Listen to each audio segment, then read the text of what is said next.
Hello guys, welcome back. നെറ്റ്ഫ്ലിക്സിൽ ഇപ്പോൾ കണ്ടത് Spanish thriller psychological romantic journal വരുന്ന ഒരു ഹിറ്റ്മാൻ ജേണൽ വരുന്ന ഒരു സീരീസ് റിലീസ് ചെയ്തിട്ടുണ്ട്. ഗാർഡനർ എന്നാണ് സീരീസിൻ്റെ പേര്. ഗാർഡനർ എന്ന് പറയുന്ന സീരീസ് എനിക്ക് പേഴ്സണലി നല്ല ഇഷ്ടപ്പെട്ട ഒരു സീരീസാണ്. കാരണം ക്വാളിറ്റി കൊണ്ടും പെർഫോമൻസ് കൊണ്ടും ഓഡിയൻസിനെ പിടിച്ചെടുക്കാനുള്ള ഒരു എക്സൈറ്റ്മെൻറ്റ് ഫീലിംഗ് കൊണ്ടും ഒക്കെ തന്നെ അടിപൊളിയായിട്ടുള്ള സീരീസ്. മെയിനായിട്ട് അതിൻ്റെ പ്ലോട്ട് എന്ന് പറയുന്നത് അമ്മയും മകൻ ഒരു ഗാർഡിയൻ പരിപാടി നടത്തിക്കൊണ്ടിരിക്കുകയാണ്. അതിന് പിന്നിൽ ചെറിയ മിസ്റ്ററി കാര്യങ്ങളൊക്കെ ഉണ്ട്. അതെന്താണെന്നുള്ളത് കണ്ടാൽ മനസ്സിലാക്കിയില്ല.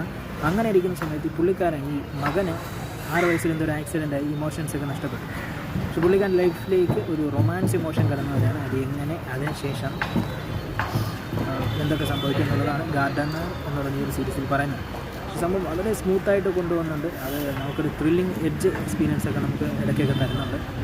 പെർഫോമൻസ്, സൗണ്ട് ഡിസൈൻസ് കാര്യങ്ങളൊക്കെ അടിപൊളിയാണ്. സമയമുണ്ടെങ്കിൽ ഒന്നും മിസ്സാക്കാതെ ഒരു തവണ കണ്ടിരിക്കാവുന്ന നല്ലൊരു ക്വാളിറ്റി ഉള്ളൊരു പടമാണ് ദ ഗാർഡനർ. പേഴ്സണലായിട്ട് എനിക്ക് പറയാനുള്ളത് പടമല്ല, സീരീസ്. കണ്ടവരാണെങ്കിൽ നിങ്ങളുടെ ഒപ്പീനിയൻ എന്താണെന്നുള്ളത് ആ കഥാപാത്രം ഇപ്പോഴും എൻ്റെ മനസ്സിൽ നിന്ന് പോയിട്ടില്ല എന്നുള്ളത് മറ്റൊരു കാര്യം. അപ്പോൾ ആലോചിച്ച് നോക്കുക അങ്ങനെ കണ്ടെന്നുള്ളത് കഥാപാത്രത്തിൻ്റെ ആ ഒരു ക്രിയേഷൻസ്